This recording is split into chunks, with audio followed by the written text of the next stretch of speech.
Rain fell steadily against the large glass windows of Corner Brew Cafe, quietly tucked away on a New York street corner. Inside, the air was warm, laced with the scent of roasted coffee and freshly baked waffles, offering a temporary refuge from the damp November chill. James Whitaker, 32, sat alone in the corner of the cafe, the worn leather chair hugging his tall frame, as if it too understood that he was trying to shrink into himself to avoid the world's gaze. With neatly trimmed light brown hair, deep gray-blue eyes, and a perfectly fitted Armani suit, James looked like he had stepped out of a Forbes magazine, which wasn't far from the truth, as he was the CEO of Whitaker Innovations, a $15 billion AI tech empire. But behind the flawless exterior was a void that couldn't be filled, a loneliness that clung to him despite having everything society called success. James inherited the company from his father, Edward Whitaker, at just 25, after his father's sudden death from a heart attack. From a small startup, Whitaker Innovations had grown into a giant that provided technology for self-driving cars, medical diagnostics, and countless other applications. James had expanded the empire, but each step forward felt like he was walking a path laid out by his father, not a dream of his own. He felt more like a manager than a creator. Board meetings, dazzling galas, and interviews dubbing him the most eligible billionaire bachelor only exhausted him further. His mother, Margaret Whitaker, constantly reminded him of the family legacy, but she never understood that to James, that legacy felt like a gilded cage, beautiful but imprisoning. Today, James came to the cafe to escape the office, the endless stream of emails, and the scrutinizing eyes of shareholders. He stared out the window, watching raindrops trail down like questions he didn't dare answer. What am I living for? Does anyone honestly care about me, or just the money and power? The coffee before him had gone cold, but he didn't notice. The cafe gradually filled up. The chatter of couples, the turning pages of students, and the laughter of friends surrounded him, making him feel like a ghost among the truly living. The bell above the cafe door chimed, pulling James from his thoughts. A woman stepped in, bringing a rush of cold air with her. Her navy blue coat was soaked, but her smile lit up the gloomy room like sunlight. Lena Carter, 28. A black woman with warm brown skin and natural curls, tied up high, entered with a hurried but confident stride. She wore a simple purple knit dress, worn-out flats, and a crossbody bag stuffed with work documents. Lena was a social worker serving children in the foster care system, a job that demanded heart and endless patience. Today, she had ducked into the cafe to escape the rain before a meeting with a potential adoptive family, but her eyes scanned the room, looking for a seat. Lena had grown up in foster care herself, bouncing from house to house, often labeled a burden or a problem child. Those years taught her that a person's worth didn't lie in their circumstances, but in how they faced them. She learned to stand tall, smile, even when it hurt, and believe that every child she helped deserved to be loved. Lena's job was to fight against a system that often abandoned the vulnerable, and though it drained her, she never gave up. But today, after 18 hours of work, she only wanted a hot cup of tea and 5 quiet minutes. Her eyes met James's, and time seemed to stop. He was looking at her not with the fleeting curiosity of a stranger, but with deep sadness, as if he too was searching for something lost. Lena recognized that look. She'd seen it in the eyes of abandoned children, in adults who had forgotten how to believe in themselves. Without thinking, she walked toward his table. "Is this seat taken?" she asked, her voice warm, but slightly trembling from the cold. James looked up, slightly surprised. "No, please," he replied, his voice deep yet gentle. Lena sat down, placed her bag on the chair beside her, and ordered a cup of tea from the server. She glanced at James, noticing the contrast between his expensive suit and tired eyes. You look like you're carrying the whole world on your shoulders, she said, half joking, but without judgment in her tone. James gave a faint smile, taken aback by her honesty. You look like you just ran through a storm, he replied, gesturing toward her soaked coat. Lena laughed, a clear, bright sound that lifted their mood. Just another regular day at work. But what about you? What makes a man like you sit here staring at the rain, like it owes you an apology? Her question left James speechless for a moment. He wasn't used to someone seeing through him like that, not through the lens of money or power. Just feeling lost, he admitted absent-mindedly, turning an old silver ring on his finger, the last gift from his father before he passed. Having everything but still feeling like something's missing. Sounds ridiculous, doesn't it? Lena shook her head, her eyes full of understanding. Not at all. I work with kids who've lost everything, homes, families, even their faith. But they've taught me that sometimes all you need is one person to remind you that you deserve to live to be loved. Not for what you have, but for who you are. Her words touched something deep within James, something he had long locked away. He looked at her, truly looked at her, and saw someone not just beautiful on the outside, but resilient and full of compassion. How do you know things like that? He asked, genuinely curious. I'm a social worker, Lena replied, sipping her tea. I help children find homes, or at least a safe place. It's not an easy job, but every time a child smiles because they know someone cares, it feels worth it. James was silent, a faint light beginning to seep into his darkness. He told her about his company, the pressure from his mother, and the feeling of living in a play where he never chose his role. Lena listened without interrupting, and when she finally spoke, her words were sincere yet straightforward. Maybe you need to find a reason to live for yourself, not for anyone else. They talked for hours, losing track of time.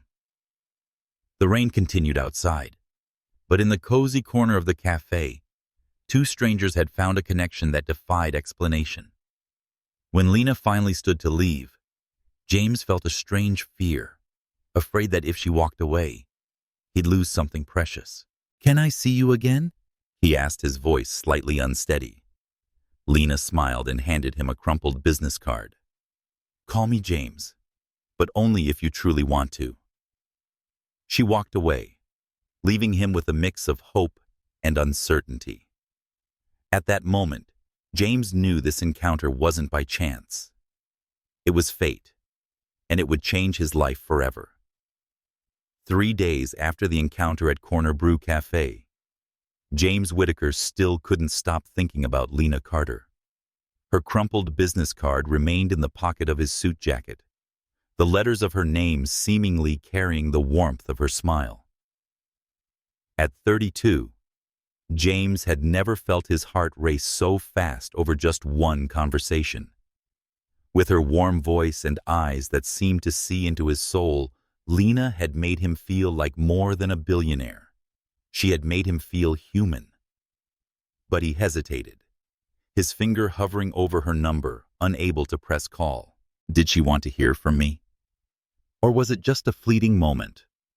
Finally, on a Friday evening, James gathered the courage to call Lena. Hello, this is Lena Carter. Her voice came through both professional and friendly, making him momentarily forget what he had meant to say. It's James. From the cafe, he said, feeling like a schoolboy asking someone out for the first time. I was wondering if you'd like to have dinner. Tonight, if you're free. There was a short pause, long enough for James's heart to beat harder. Then Lena chuckled softly. I'm free, James. But don't take me anywhere too fancy. Okay, I don't do well with tables that have too many forks. They met at Lucia's, a small Italian restaurant on the outskirts of New York, where candlelight flickered and the scent of oregano lingered in the air. Leaving behind his usual suit, James wore a black sweater and jeans, feeling unfamiliar but free. Lena arrived in a deep red dress, her curls down, and natural, her smile making him forget how to breathe. "You look different," she said, a playful glint in her eyes. "Is this the real James or just a trial version?" James laughed, the tension melting away. "You'll have to find out." Dinner passed like a dream. Lena talked about her job and the children she was trying to find homes for. She shared the story of Marcus, a 10-year-old boy who had been through 7 foster families, but still drew colorful pictures to give to her. "That kid taught me hope can live in the hardest places," she said, her eyes shining with conviction. She also spoke about her past, growing up in foster care, being rejected by families who wanted a perfect child. At 16, she lived in a group home where she learned to protect herself and dream of a better future. "I never want any child to feel worthless," she said firmly. James was drawn into Lena's story, admiring her resilience. He told her about the pressure of running Whitaker Innovations, the long days at the office, and the sleepless nights filled with worry. He confessed that his mother, Margaret Whitaker, always expected him to be the perfect symbol of the Whitaker legacy, a legacy she had helped build as the wife of Edward Whitaker. "My mother thinks love is a luxury, that I should marry someone who fits our status," he said, bitterness in his voice. "But I don't want to live the life she's written for me." Lena listened without judgment, and when she placed her hand over his, a small spark seemed to pass between them. "James, you don't have to live to please anyone. You deserve to be happy just because you are you." Her words were simple, but they touched a hidden pain in him, a fear that he would never be good enough, never worthy of genuine love. They saw each other more often in the following weeks, weaving into their lives like perfectly matched puzzle pieces. James took Lena to a small park where they ate sandwiches and laughed like old friends. Lena invited him to her office, where he met a few of the children she cared for, and he was surprised at how easily he connected with them. One time, Marcus gave him a drawing of a flying car, and James treasured it, hanging it in his office like a precious artifact. But in the shadows, a threat was forming. Margaret Whitaker, 62, had hired a private investigator, Robert Hayes, to follow her son. Margaret was not someone who accepted losing control easily. As the daughter-in-law of a powerful family, her father once forced her to give up her dream of becoming an artist to be the perfect wife. That sacrifice had convinced her that love was dangerous and only led to pain. To her, James was the key to preserving the Whitaker legacy, and anyone who threatened that, especially a woman like Lena, who didn't belong to high society, had to be eliminated. Hayes sent back photos of James and Lena at Lucia's, Lena laughing brightly, James looking at her with unmistakable affection. Margaret clenched her hand around a wine glass, rage rising within her. "Who does she think she is, invading my family?" she muttered, her voice like ice. Margaret began digging into Lena's past and discovered her history in the foster care system. Instead of empathy, she saw it as a vulnerability to exploit. A gold digger, she concluded, despite having no proof. She contacted Samuel Lee, a well-known problem solver among the elite, who specialized in fabricating stories to destroy reputations. "I want her gone from my son's life," Margaret said coldly over the phone. With a smooth smile, Samuel replied, "Leave it to me, Mrs. Whitaker. No one will suspect a thing." Meanwhile, James and Lena grew closer. One evening at Lena's small apartment, they sat on the couch, watching an old film she loved. Lena rested her head on his shoulder, and James felt a peace he had never known. "Lena," he said softly, "you make me feel like I can become a better man." She looked up and smiled. "You already are, James. You have to believe it." But as James left her apartment, a flash from a black car across the street lit up the night. Hayes, seated inside, snapped a photo of James kissing Lena goodbye. These pictures would soon reach Margaret, along with a detailed report on Lena. It is not the truth, but a carefully crafted story meant to destroy her. The flame of love between James and Lena was burning bright, but a storm was coming, and it carried ruin. On a Sunday morning in early December, pale sunlight filtered through the wooden window blinds of a lakeside cabin in the Catskills, where James Whitaker and Lena Carter lay wrapped in each other under a warm blanket. The cabin, one of the rare personal heirlooms James kept to himself, was his retreat whenever the pressures of Whitaker innovations became too overwhelming. But today, it was their paradise. Lena, 28, rested her head on James's chest, listening to his heartbeat. Her curly hair spread across the pillow like a natural halo. James, 32, gently ran his fingers through her hair, feeling a peace he had never known before meeting her. 3 months after their fateful meeting at Corner Brew Cafe, their love had grown deeper than either had imagined. Lena brought James a sense of freedom, as if he didn't have to be billionaire James Whitaker when he was with her. With his sincerity and readiness to listen, James made Lena feel valued, something she rarely experienced growing up in the foster care system. They had overcome the initial barriers, the curious stares from strangers when seen holding hands, the whispered comments from James's colleagues about compatibility, by focusing solely on each other, building a world where only love and trust mattered.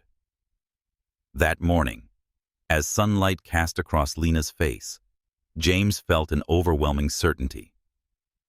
He didn't want to live another day without her as his wife. He sat up, pulled her into his arms, and before logic could stop him, he said, "Lena, marry me." Lena looked up, her dark brown eyes wide with surprise. She laughed, thinking he was joking, but she fell silent when she saw the seriousness in his eyes. "James, are you serious? We've only known each other for 3 months. Your mother won't accept it. In the media—" "I don't care about my mother or the media," James interrupted, his voice firm. "All I know is that I love you, Lena. You make me want to be a better man and live true to myself. I want to build a family with you, no matter what the world says." His words were heartfelt, but filled with anxiety. James knew his mother, Margaret Whitaker, would never accept Lena, a black woman, not from high society, raised in poverty. But he was ready to face everything to protect this love. Lena remained silent, emotions swirling. She loved James, loved the way he smiled when she teased him, loved how he patiently played puzzle games with Marcus, one of the boys in her care. But she was also afraid. Her past had taught her that happiness often came with a cost. When she was 18, leaving foster care with just a backpack and $200, she swore never to let anyone control her life again. Would marrying James mean stepping into a world full of judgment and pressure? But she saw both love and commitment when she looked into his eyes. "All right," she whispered, eyes shimmering with tears. "I'll marry you, James Whitaker." They decided to keep it secret, not wanting the media's spotlight or Margaret's interference to ruin this sacred moment. 2 weeks later, they stood in a small chapel 2 hours outside New York, with only the pastor and his wife as witnesses. Lena wore a simple white dress she'd found at a thrift store, but to her, it was more beautiful than any haute couture gown. James wore the navy suit he had on during their first date, feeling more like himself than ever. As they exchanged vows, Lena's voice trembled with emotion. "I promise to love you, to stand by you for richer or poorer in sickness and health." James held her hand and responded, "I promise to protect you, to believe in you, and to love you until my last breath." Their kiss in that small chapel declared their love stronger than any obstacle. They spent 5 days of honeymoon at the cabin, where they cooked together, laughed, and made love, with the intensity of people who knew the outside world would soon intrude. Sitting by the fireplace one evening, Lena leaned into James and asked, "Are you scared? When people find out about us?" James kissed her forehead. "As long as I have you, I'm not afraid of anything. But in New York, Margaret Whitaker was closing in on destroying their happiness. Detective Robert Hayes reported that James and Lena had gone off the grid for several days, arousing her suspicion. She ordered Hayes to dig deeper, and he uncovered a marriage certificate filed at a small county office. Seated in the lavish living room of the Whitaker estate, Margaret read the document with eyes cold as steel. He married her, she muttered, fury burning in her chest like a flame. To Margaret, this marriage wasn't just a personal betrayal, but a threat to the legacy she had spent her life protecting. As the daughter-in-law of a powerful family, she had once given up her dream of becoming an artist to be the perfect wife, and she believed James had to do the same, marry someone appropriate to preserve the family's status. Margaret called Samuel Lee, the problem solver she had contacted earlier. "I want her gone," she said, her voice sharp as ice. "Not killed, but I want her destroyed, her reputation, her life, everything. James must see she's not worthy." Samuel, in his smooth tone, replied, "I'll create a story that will make him drive her away himself, but it will take time and money." Margaret didn't hesitate. "Whatever it takes, just make it fast." Meanwhile, at the cabin, James and Lena remained blissfully unaware of the storm approaching. They returned to New York and rented a small apartment under Lena's name to keep things quiet, where they began building a life together. Lena hung Marcus's drawing on the wall, and James set up a small desk to write code, a hobby he had long neglected. They dreamed of a future with children, family vacations, and a life not bound by expectations. But every smile they shared, every embrace exchanged, was an invisible wound to Margaret's plan. Their happiness glowed bright, but fragile, and it was about to be tested by a cruel scheme no one saw coming. In a dimly lit office on the 47th floor of a Manhattan skyscraper, Margaret Whitaker sat across from Samuel Lee, the man the elite called the Fixer. Neon lights from the city glow through the window, illuminating Margaret's sharp face. 62 years old, her silver hair sleekly brushed, her expensive black silk dress immaculate. Her eyes were cold as steel, but beneath them simmered a slow-burning fire of rage. Ever since discovering that her son James had secretly married Lena Carter, a black woman who grew up in the foster care system, Margaret felt that the Whitaker family legacy, which she had sacrificed her life to protect, was under threat. Lena wasn't just an outsider to her. She was a danger that needed to be eliminated. Samuel Lee, around 50, wore a perfectly tailored gray suit, his smile as smooth as that of a seasoned actor. He was well known in wealthy circles for his ability to craft stories that destroyed reputations, from breaking business deals to separating unsuitable couples. "What exactly do you want?" Mrs. Whitaker Samuel asked in a calm, low voice, his eyes sharp as blades. Margaret slid a file across the table, photos of James and Lena, their marriage certificate, and Lena's background. "I want her out of my son's life," she said coldly. "Not killed, but ruined her reputation. Credibility, everything. James needs to see that she's just a gold digger." Margaret wasn't acting out of pure malice. As the daughter-in-law of a powerful family, she had once given up her dream of becoming an artist to be the perfect wife for Edward Whitaker, James's father. Her marriage was a transaction, love traded for status and stability. She poured everything into preserving the Whitaker legacy when Edward died, and James was the key. She believed true love was a luxury, a weakness that would cause James to lose power and prestige. With her lowly background and unapologetic confidence, Lena symbolized everything Margaret despised, the freedom she had never known. Samuel flipped through the documents and nodded. "We need a story that will make him push her away himself. The evidence has to be convincing enough to overpower James's logic, but subtle enough that no one suspects." He proposed a complex plan: fabricate a video showing Lena sneaking into James's office, fake financial documents showing she had researched his assets before they met, and stage a theft as the final proof. "I'll need 3 months and $5 million, Samuel said. Margaret didn't blink. "Do it fast.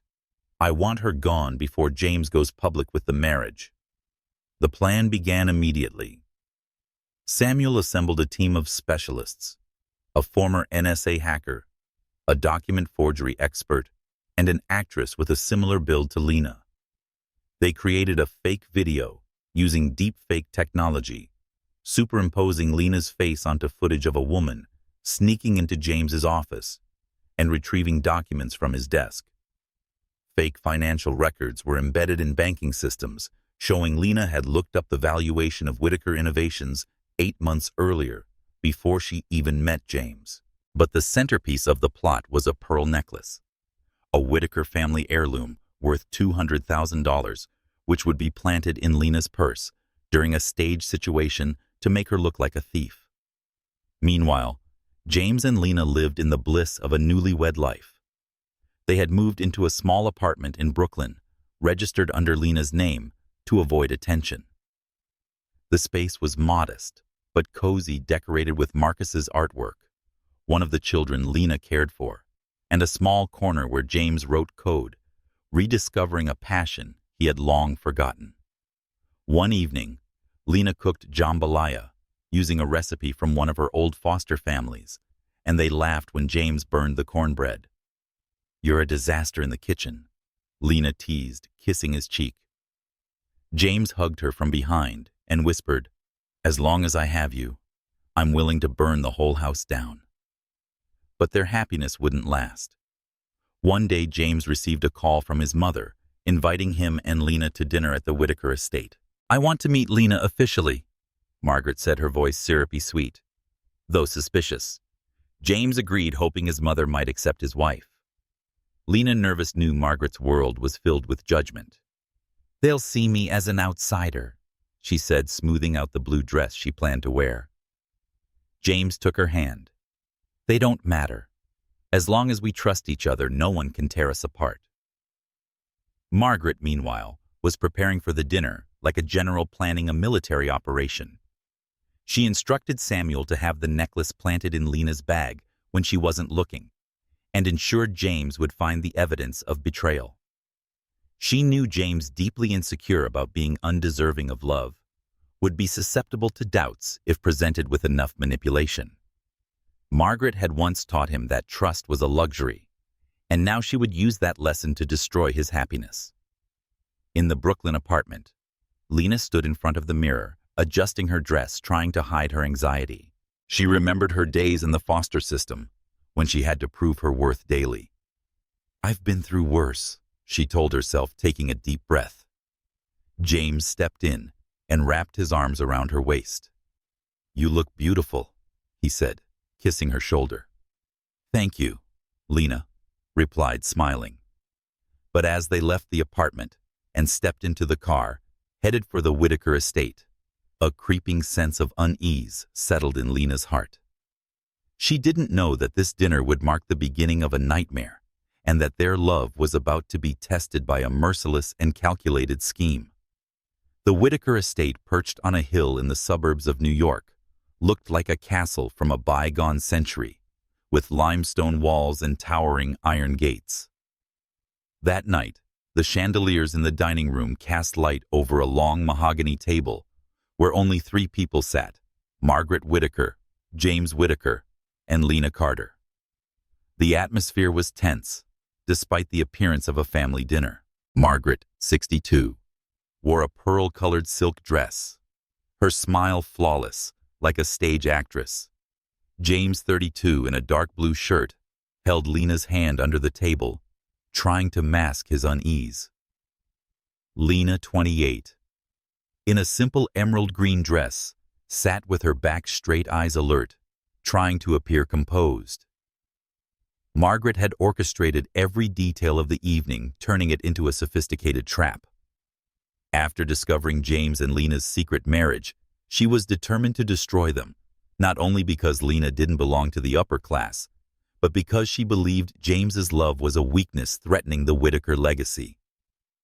Margaret had once sacrificed her dream of becoming a painter to become the perfect wife, and she expected James to put family above personal feelings just as she had.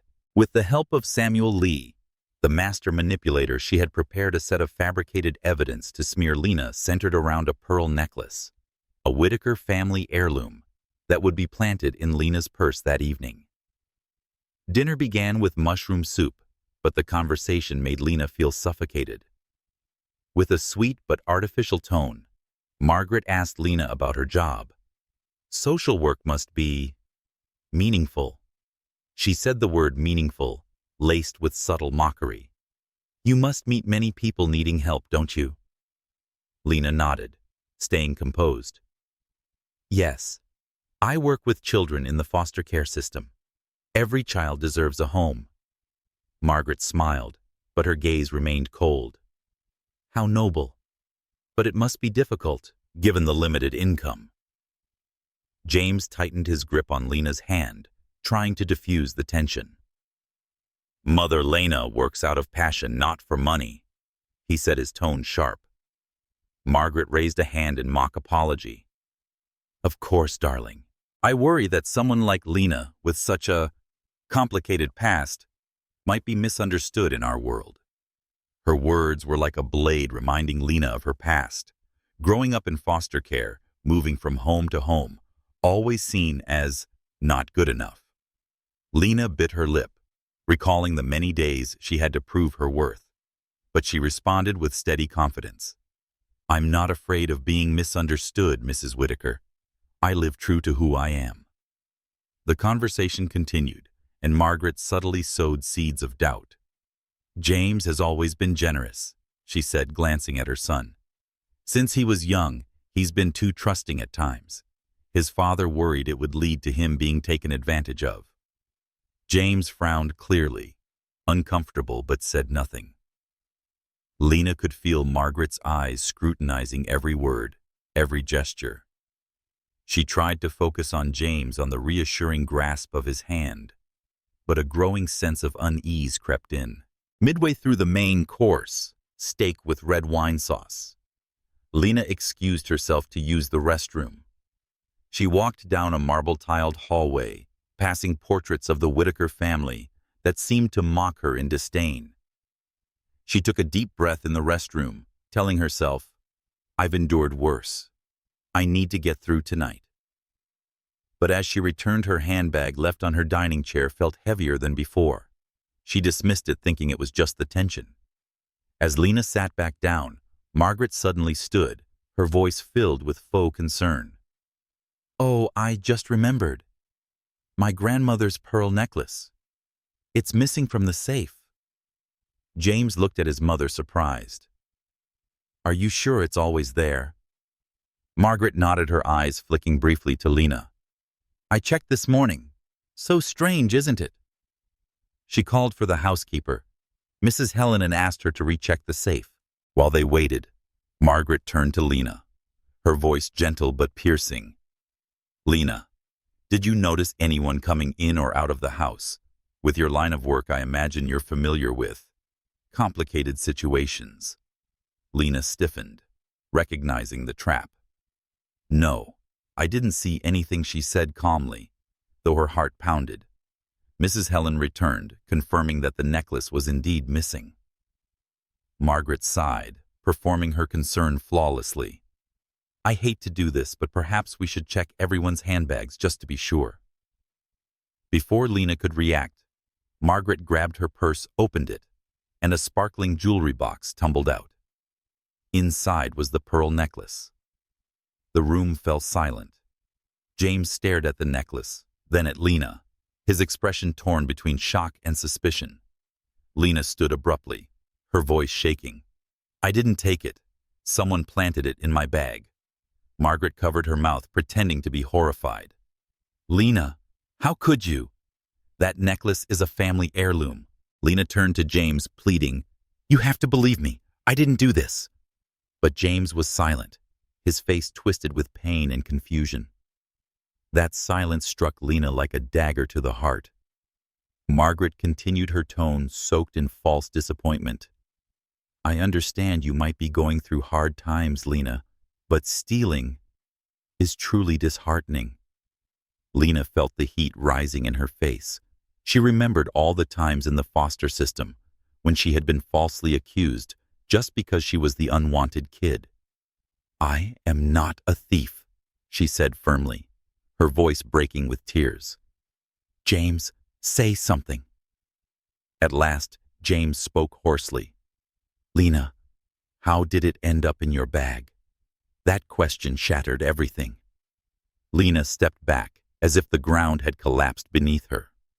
"You don't believe me," she whispered, her voice cracking. She turned and ran from the estate, ignoring James calling after her. Outside the rain poured, but she didn't feel the cold. All she felt was the pain of being betrayed by the man she loved most. Back in the dining room, James stared at his mother, his expression full of fury and suspicion. "What did you do?" he asked. But Margaret shook her head, wearing the mask of a sorrowful mother. "My son, I only wanted to protect you."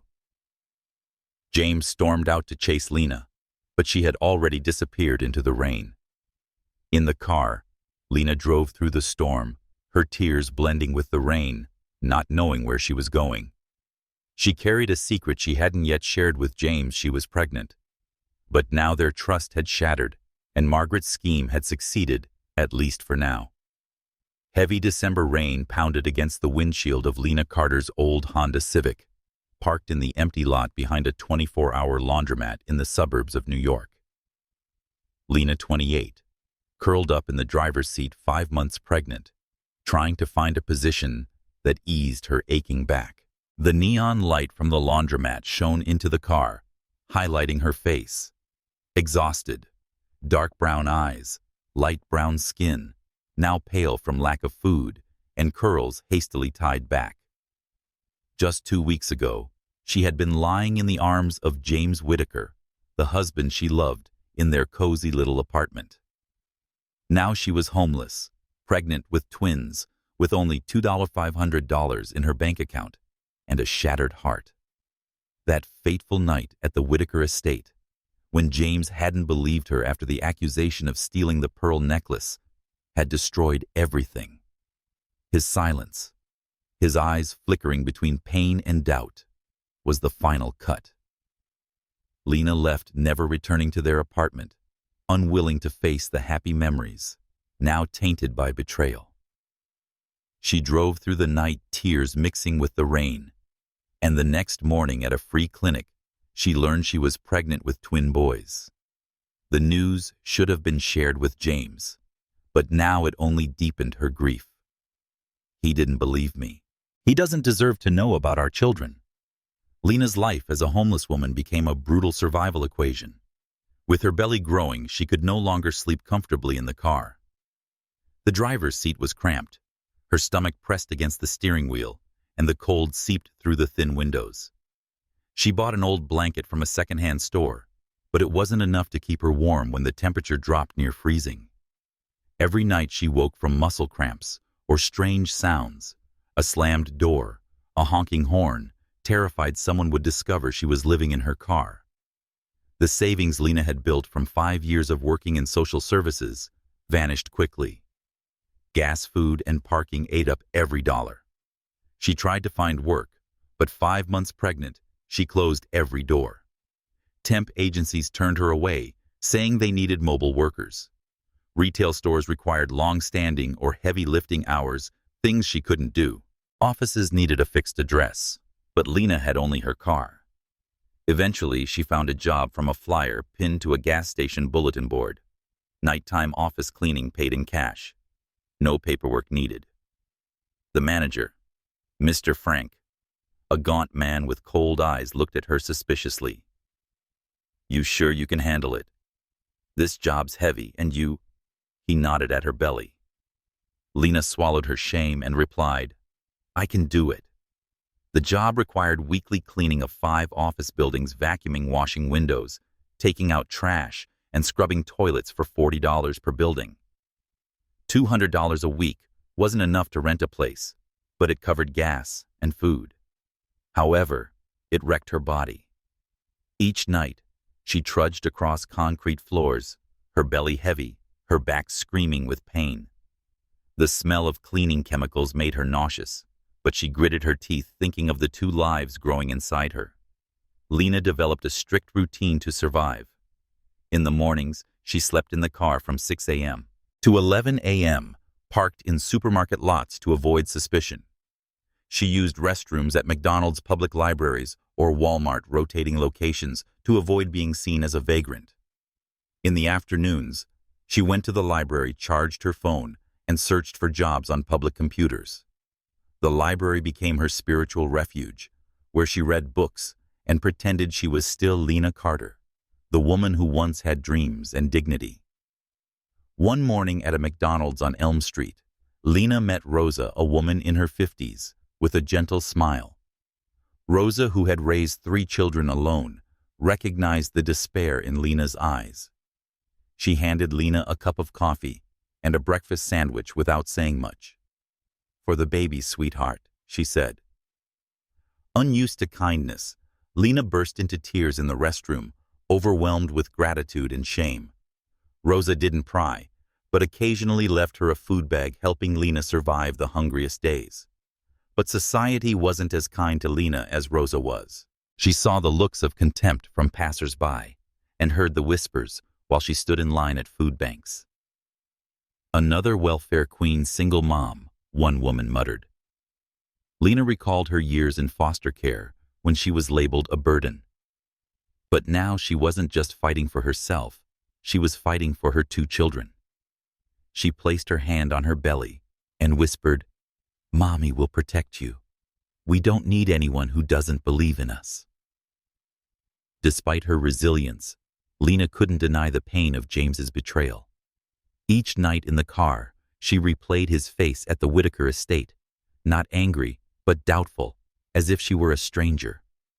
She wondered if he had ever truly loved her, or only the image of her he had created in his mind. But she had no time to dwell in heartbreak. The boys inside her kicked harder daily, reminding her that time was running out. She needed a plan, a way out, but with only $200 a week and the cold growing harsher, the future felt like a distant, unreachable dream. The dashboard clock in Lena Carter's Honda Civic blinked at 3:17 a.m., its dim red glow casting shadows on her face, twisted in pain. Her car was parked in a vacant lot behind a laundromat, where she had lived for the past 2 months, when the first contraction tore through her body like a blade.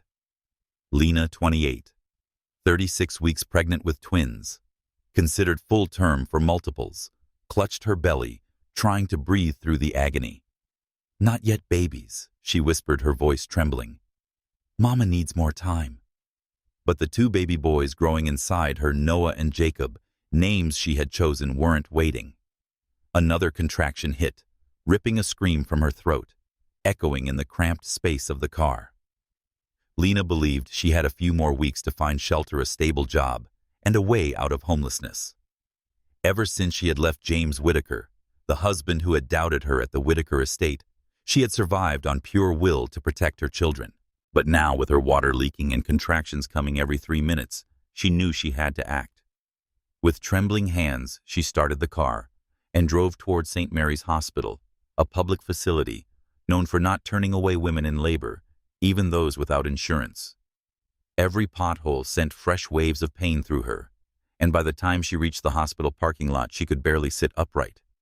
At 4 a.m., St. Mary's was a scene of chaos. The emergency room reeked of antiseptic sweat and desperation. Plastic chairs in the waiting area were filled with patients, a man hacking violently, a mother cradling a feverish child, a homeless person asleep. Lena, her belly distended, staggered through the automatic doors, leaving a trail of amniotic fluid on the linoleum floor. She leaned against the reception counter, gasping for air. Clara, the receptionist in her 40s with tired eyes, didn't look up from her screen. "Insurance and ID," Clara said flatly. I'm in labor," Lena panted, barely getting the words out through another contraction. "No insurance. Please, I need a doctor." Clara sighed and finally looked up, her gaze scanning Lena's torn dress. Disheveled hair, no one accompanying her. She frowned, as if categorizing Lena as a charity case a burden. "Fill this out," Clara said, sliding a thick stack of forms across the counter. "Financial status emergency contact all required." Lena reached for the pen, but another contraction buckled her knees. She collapsed with a cry, drawing a few glances from other patients, but no one moved to help. Clara shook her head. "Everyone thinks their situation is special. Sit down and wait your turn." Through gritted teeth, Lena pleaded, "I'm having twins. Something's wrong. They're coming too fast." Clara shrugged. "No insurance means minimum care under the law. Fill the forms or leave."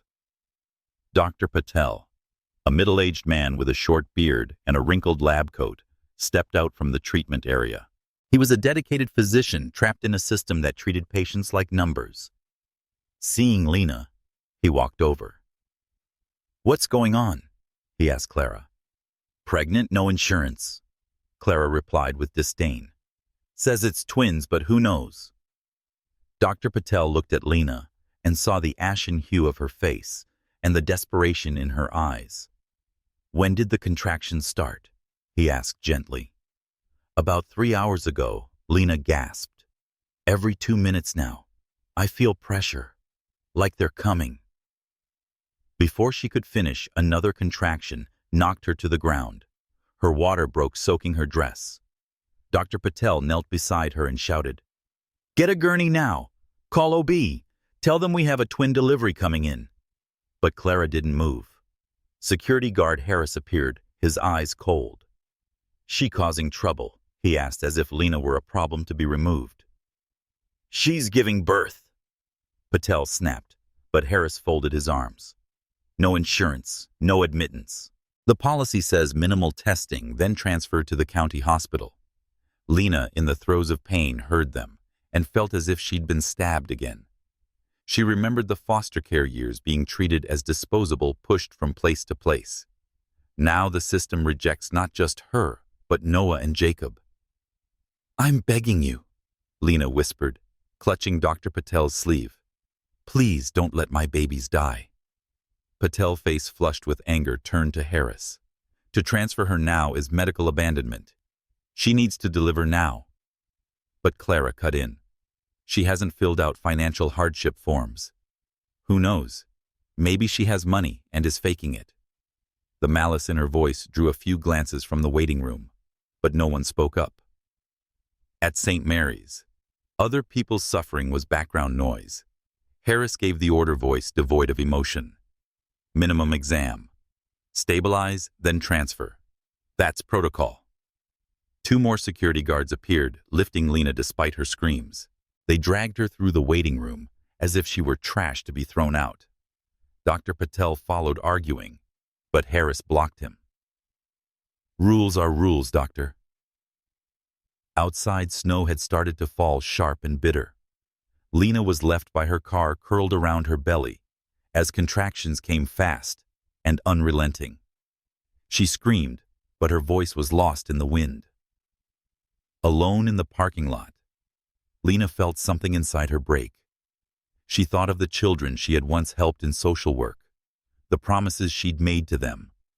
"You are worthy of love." Now she and her children were being rejected by the world. But she wouldn't give up. Holding her belly, she whispered, "I won't let you be born like this. We're stronger than that." Snow fell harder, and Lena, in the grip of pain, steeled herself for the unthinkable, delivering her children right here if she had to. Lena Carter's scream echoed through the sliding glass doors of St. Mary's Hospital, piercing through the heavy June snow that blanketed the night. Lena, 28, was kneeling in the hospital parking lot, her 36-week pregnant belly contracting violently, having been denied care by 2 security guards and a front desk worker simply because she had no insurance. Inside the hospital, James Whitaker, 32, had just stepped out of his black Mercedes-Benz, preparing to attend the ribbon-cutting ceremony for the new pediatric wing, a $10 million project he had founded to fill the void in his heart since Lena had left. Her scream, distant but sharp, stabbed him like a blade through the chest. He recognized it instantly. It was Lena, the wife he once loved, the woman he had betrayed with doubt. James flung open the car door and shouted to his driver, "Stop the car!" He sprinted across the parking lot, his leather shoes slipping on the snow-slick ground, his tailored suit coat whipping in the wind. At the hospital entrance, he saw a scene that made his blood boil. Lena slumped in a rickety wheelchair, face pale from pain, while Harris, the security guard, stood with arms crossed, saying in a cold voice, "Policy is policy. No insurance, she gets stabilized and transferred."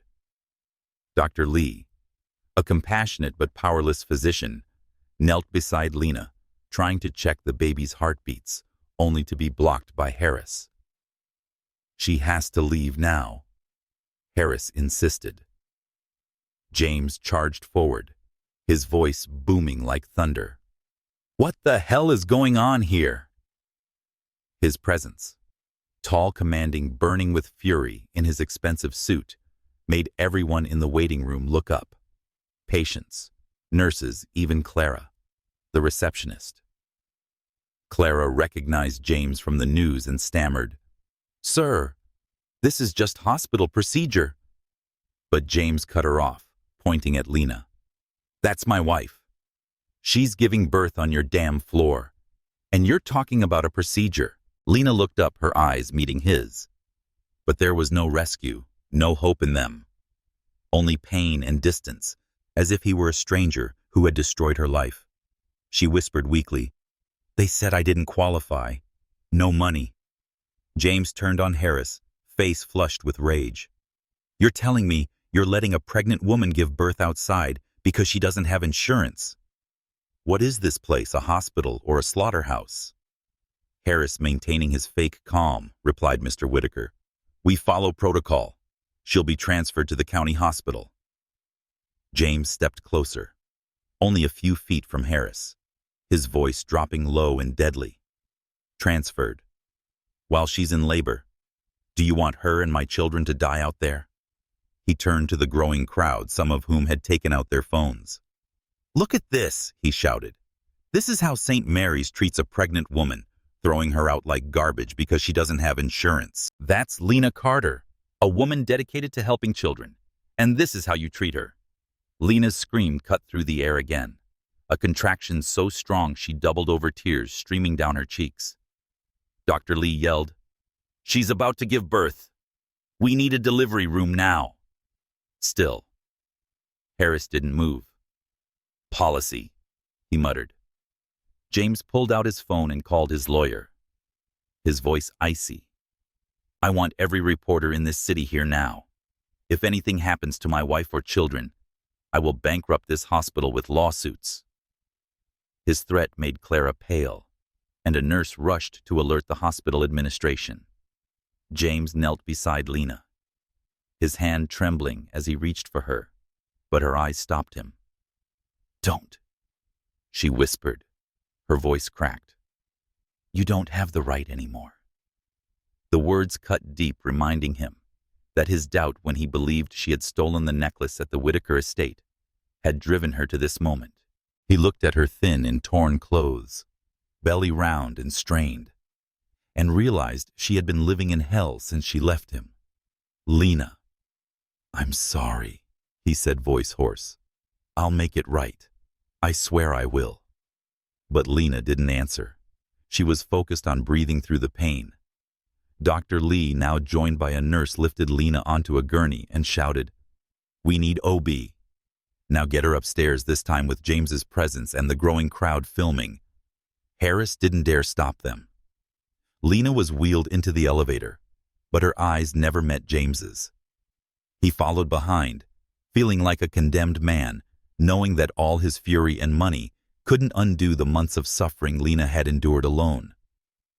In the waiting room, the crowd buzzed some uploaded videos to social media. The hashtag #EstMaryScandal began to trend with outraged comments like, "Billionaire Whitaker, lets his pregnant wife live homeless.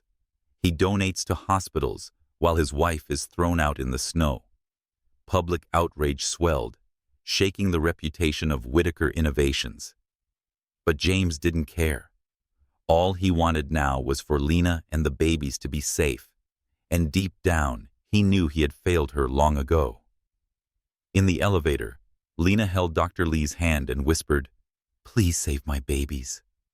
Dr. Lee nodded, though worry flickered in his eyes. Even in exhaustion, Lena thought of Noah and Jacob, 2 boys she had fought to protect. She remembered nights in the foster system promising herself she'd never let anyone hurt her again. But James had, and now her only anchor was her children.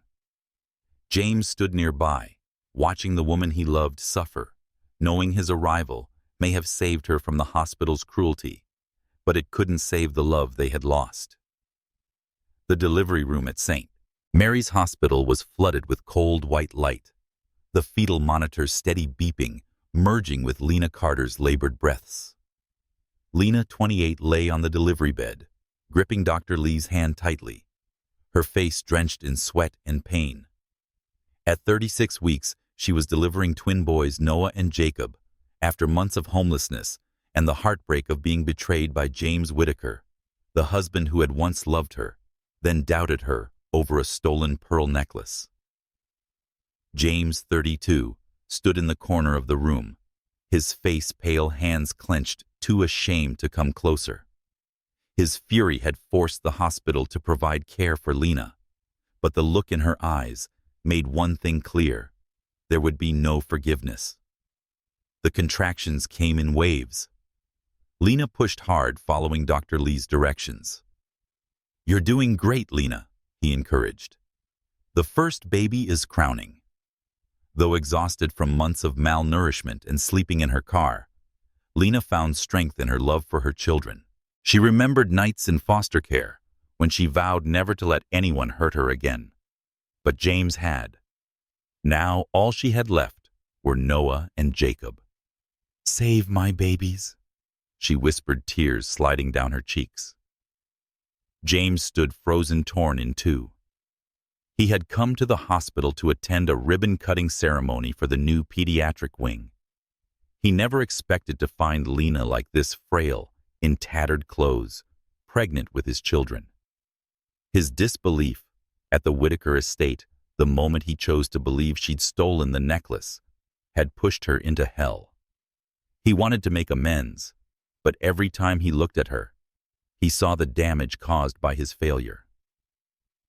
His phone buzzed with a message from Michael Torres, the private investigator he had hired 3 days ago, when doubt about the theft began to gnaw at him. But before he could read it, a nurse entered and whispered, "Mr. Torres is here. He says it's urgent about your wife's case." James nodded, voice hoarse. "Let him in." Michael Torres, a former FBI agent in his mid-40s, entered, carrying a black leather case and wearing a serious expression. He glanced at Lena, then turned to James and said quietly but clearly, "Everything your mother gave you, the video, the documents, the necklace is fake. Your mother orchestrated the entire thing to destroy your wife." Torres's words hit James like a bomb. The room seemed to freeze, save for the monitor and Lena's heavy breathing. Torres opened his case and pulled out a tablet pointing to the evidence. "The video showing Lena entering your office was a deep fake. The financial documents alleging she researched your assets were forged and planted in the bank system. The necklace was slipped into her purse during dinner. Her fingerprints were transferred from another object." He paused, looking James in the eye. "Your mother paid Samuel Lee, a manipulation expert, $4.7 million to fabricate the story. Lee's been arrested. He confessed everything, including audio recordings of conversations with your mother." James staggered backward, collapsing into a chair, feeling like his world had shattered. He remembered Lena's eyes at the Whitaker estate, begging him to believe her. And he had chosen doubt, because deep down, he had always feared he was unworthy of real love, a fear his mother had planted in him since childhood. "My mother," he murmured, voice cracking. Torres nodded. She wanted control. Lena was a threat to that. "I tried contacting you 3 days ago, but your assistant said you weren't taking personal calls." Lena, mid-contraction, heard the conversation, but didn't look at James. She focused on delivering the babies, though her heart was heavy. Dr. Lee shouted, "The first baby is out. It's a boy." A strong cry filled the room, and the nurse placed Noah on Lena's chest. She held him, tears pouring, whispering, "There you are, sweetheart." James stepped forward, wanting to touch his son, but Lena's eyes stopped him. "Don't," she said coldly. Jacob followed shortly after, and the room filled with the cries of 2 newborn boys. Dr. Lee smiled. "Both babies are healthy, 5 pounds and 4.8. Excellent for 36-week twins." Lena held Noah and Jacob, her face glowing with love and deep pain. She turned to James, looking at him for the first time since his arrival. "You know the truth now," she said, her voice calm but sharp. "But it doesn't change anything." James knelt beside the bed, voice trembling. "Lena, I was wrong. I believed my mother. I believed lies. I'm sorry. I'll do anything to make it right." But Lena shook her head. Her eyes weren't filled with anger, but with devastation. "James, when your mother framed me, my first thought was how to prove my innocence to you, the man I loved. But when you saw the evidence, you didn't even consider protecting me. You chose to believe I was a thief, a liar. You didn't know me. You didn't trust me." Her words sliced through him. He thought of the nights she'd slept in her car, pregnant with his children, while he sat in a luxury office drowning in suspicion. "I love you," he said, tears falling. "I love you more than anything." Lena looked at him, her voice softening, but remained firm. "Love isn't enough without trust. You destroyed us, James. Not your mother, you." The cries of Noah and Jacob softened the air, but didn't erase the chasm between them. Lena kissed her sons on their foreheads and whispered, "I'll give you everything I never had." James looked at his sons' babies, who bore the features of both him and Lena, and knew he might have already lost the right to be their father. "Give me a chance," he begged, "to be their father, to make things right." Lena shook her head, her voice full of sorrow. "I can't, James. I can't let them grow up under the shadow of this doubt. They deserve to be safe, to be loved, not to live with a father who once questioned their mother's truth." She turned away, holding her babies tighter, as if shielding them from him. James remained there broken, while outside the hashtag #Mary scandal continued to spread, and news headlines surfaced. Billionaire's wife gives birth in hospital parking lot.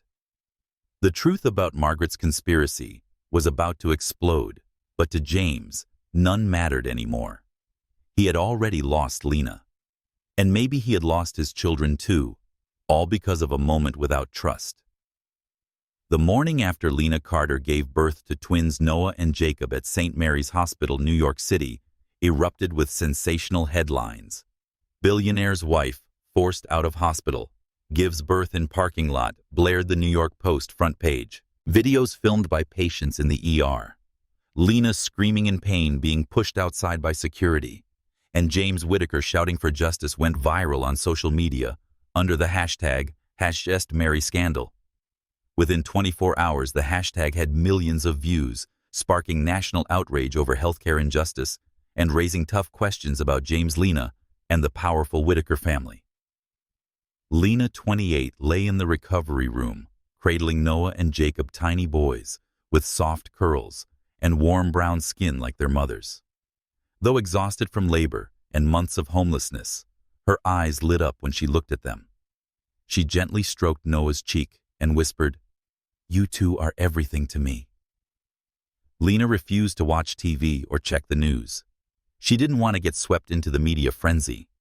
She remembered her time in the foster care system labeled a troubled child just because of her background. Now she didn't want Noah and Jacob growing up under the harsh light of public judgment. James Whitaker, 32, stood in the hallway outside her room, unable to go in. His gray-blue eyes were bloodshot, his face haggard from a sleepless night. The truth about his mother, Margaret's conspiracy, paying $4.7 million to frame Lena as a thief, had shattered him. He once believed his suspicion of Lena at the Whitaker estate had been reasonable.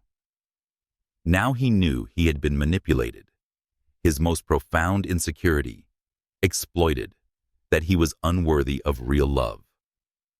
He wanted to apologize again, but her words from the delivery room echoed in his mind. Love isn't enough without trust.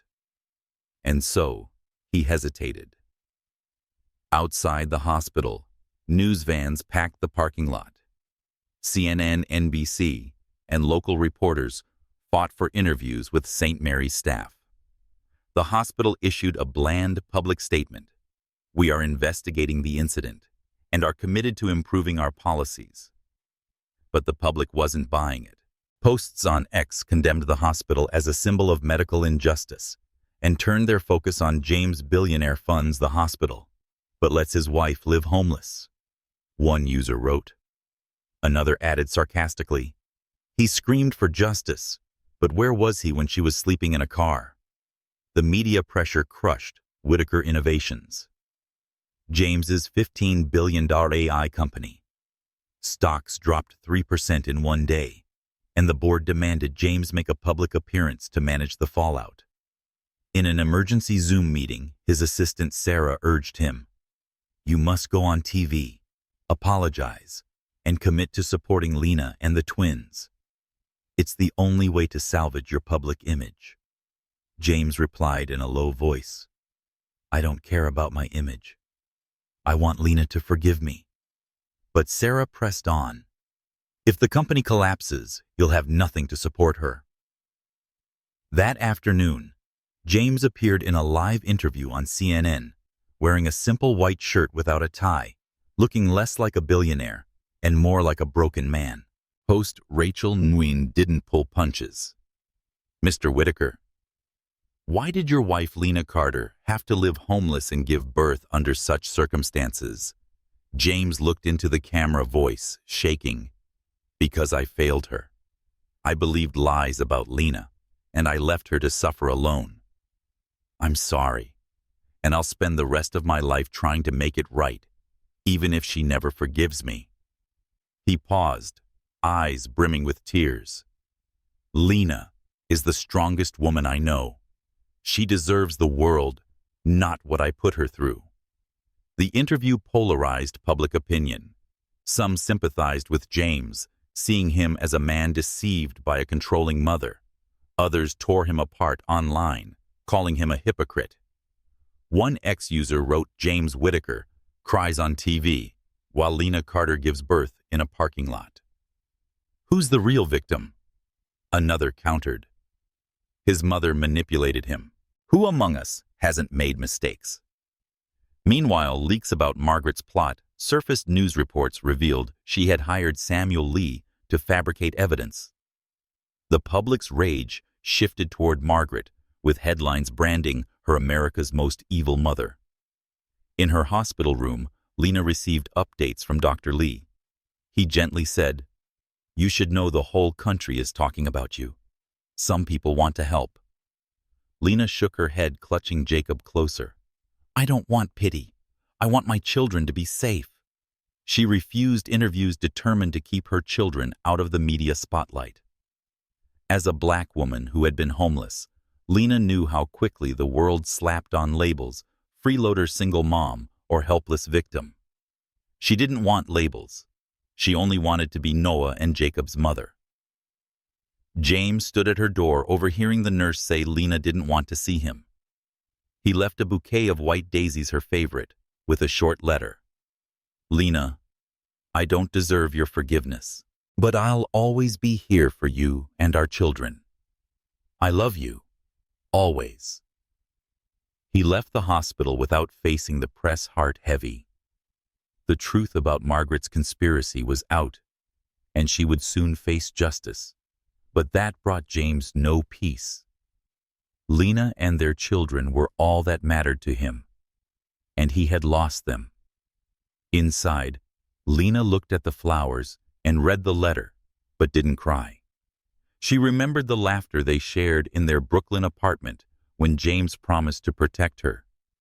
But she also remembered his eyes at the Whitaker estate, cold with suspicion, and the nights she clutched her belly sleeping in a car. "We'll be okay," she whispered to Noah and Jacob, kissing their foreheads. "Mommy will give you a good life. We don't need anyone who doesn't believe in us." Outside, the media storm raged on. But Lena had chosen her path of future without James, built entirely on love for her sons. 3 days after giving birth to twins, Noah and Jacob Lena Carter sat by the hospital window at St. Mary's. Morning light poured across her tired but resolute face. Noah slept quietly in her arms, while Jacob rested in a bassinet nearby, 2 baby boys with soft curls and light brown skin like their mother. Lena, 28, gently stroked Noah's cheek, her heart full of love, yet heavy with sorrow. She had just received a job offer from a nonprofit organization in Seattle, a position as a social worker with good benefits enough to start over for her children. The decision to leave New York was made to escape the media firestorm and protect Noah and Jacob from the shadows of the past. James Whitaker, 32, stood just outside her hospital room, holding a bouquet of white daisies. Her favorite, but he couldn't knock. The truth about his mother, Margaret Whitaker, had fully unraveled. She had paid $4.7 million to frame Lena as a thief, manipulating James's deep-seated fear that he was unworthy of true love. Margaret now faced fraud and conspiracy charges, but the legal victory brought James no peace. He had lost Lena and perhaps his children because of a single moment of doubt at the Whitaker estate. His apology on CNN had calmed public opinion somewhat, but it couldn't erase the pain he had caused. Lena knew James was outside, but she didn't ask him in. She remembered her years in the foster care system, when she learned to guard her heart against rejection. James, the man she had once loved enough to entrust her whole life, had accused her of theft, leaving her homeless for 2 months pregnant with his children. Though he regretted it, and the truth was out, Lena couldn't undo the betrayal. She looked at Noah and whispered, "I'll give you a life, with no doubt, no pain." Finally, James knocked softly. "Lena, can I come in?" She nodded without looking at him. He stepped inside, set the daisies on a table, and stood a few feet from the bed, afraid to disrupt her space. "I heard you're leaving," he said, voice trembling. "Seattle, right?" Lena nodded, still cradling Noah. "I took a job there. A fresh start for me and the boys." James knelt beside her, his eyes rimmed with red. "Lena, I don't deserve to ask you to stay. But I'm Noah and Jacob's father. I want to be in their lives, support them, love them. I'll do anything to make it right." Lena looked at him for the first time since the delivery room. Her eyes were not angry, but deeply sorrowful. "James, you can provide financial support, and I won't deny that. But you can't be their father, not in the way you want." The words pierced James like a blade. He clenched his fists, trying to keep his composure. "Why, I know I was wrong. I've admitted it. But I have the right to be their father, Lena." She shook her head, calm but resolute. "Your right doesn't matter more than Noah and Jacob's right to grow up in a safe home, not one where their father once believed their mother was a fraud. You'll remember the moment you failed me every time you looked at them. And every time I look at you, I'll remember sleeping in my car pregnant, wondering if love was just a lie. James bowed his head, tears falling to the floor. He remembered the laughter they once shared in their Brooklyn apartment, Lena making jambalaya while he burned the cornbread. He remembered their vows in that small chapel when he promised to protect her forever. But he also remembered his suspicious gaze at the estate and the months she suffered alone. "Lena, I love you," he whispered, voice broken. "What we had, it was real, wasn't it?" Lena met his gaze, her eyes glossy but unwavering. "It was real, James. The days we shared, the dreams we had, they were real. But it wasn't your mother who destroyed that love. It was you, when you chose to believe forged evidence over the woman who gave you her fears, her hopes, her entire heart. You didn't know me, and you didn't trust me enough to stand by me." Her words were an unshakable truth, and James felt crushed. He remembered how Margaret always warned him that trust was a luxury and that people only wanted to exploit him. He had let that fear rule him, and now he was paying the price with Lena and their children. "What do you want me to do?" he asked desperately. "Just say the word. I'll do it." Lena gently laid Noah in the bassinet, stood and looked out the window. "Let me go, James. Let Noah and Jacob grow up not knowing their father once doubted their mother. Let them believe their father was a good man who couldn't be there, not the truth that he chose suspicion over love." She turned to him, voice soft but final. "You're not a bad man, James. You're just a broken one, and I can't fix that for you. You have to fix it yourself." James stood slowly, as if punched in the chest. He looked at Noah and Jacob, two perfect little boys, with his and Lena's features, and realized he might never hold them. "I'll send money," he said hoarsely, "for their education, healthcare, whatever they need. I promise." Lena nodded. "I know you will, and thank you for that. But this is goodbye, James." She picked up a small suitcase in which she had packed clothes for herself and the boys. A nurse entered to help her with Jacob. Lena paused at the door and looked back at James one last time.